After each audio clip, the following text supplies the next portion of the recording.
Alexander and the Terrible, Horrible, No Good, Very Bad Day by Judith Viorst. Illustrated by Ray Cruz. I went to sleep with gum in my mouth, and now there's gum in my hair. And when I got out of bed this morning, I tripped on my skateboard. And by mistake, I dropped my sweater in the sink while the water was running. And I could tell it was going to be a terrible, horrible, no good, very bad day. At breakfast, Anthony found a Corvette Stingray car kit in his breakfast cereal box. And Nick found a junior undercover agent code ring in his breakfast cereal box. But in my breakfast cereal box, all I found was breakfast cereal. I think I'll move to Australia. In the carpool, Mrs. Gibson and Becky have a seat by the window. Audrey and Elliot got seats by the window, too. I said I was being scrunched. I said I was being scrunched. I said, if I don't get a seat by the window, I'm going to get car sick. No one even answered. I could tell it was going to be a terrible, horrible, no good, very bad day. At school, Mrs. Dickens liked Paul's picture of a sailboat better than my picture of the invisible castle. At singing time, she said I sang too loud. At counting time, she said I left out 16. Who needs 16? I could tell it was going to be a terrible, horrible, no good, very bad day.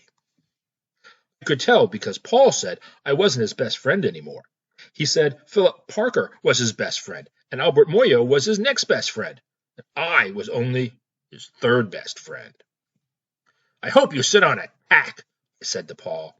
I hope next time you get a double-decker strawberry ice cream cone.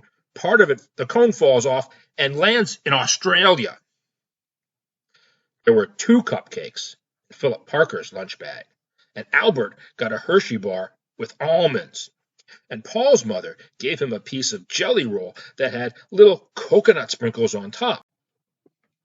Guess whose mother forgot to put in dessert? It was a terrible, horrible, no good, very bad day.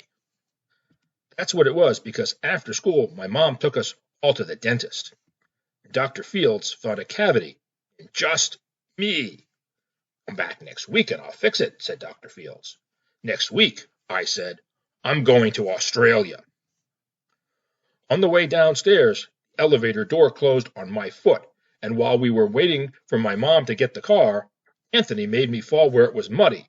And when I started crying because of the mud, Nick said I was a crybaby. And while I was punching Nick for saying crybaby, Mom came back with a car and scolded me for being muddy and fighting.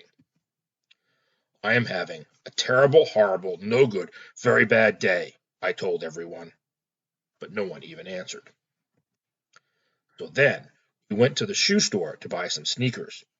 Anthony chose white ones with blue stripes. Nick chose red ones with white stripes.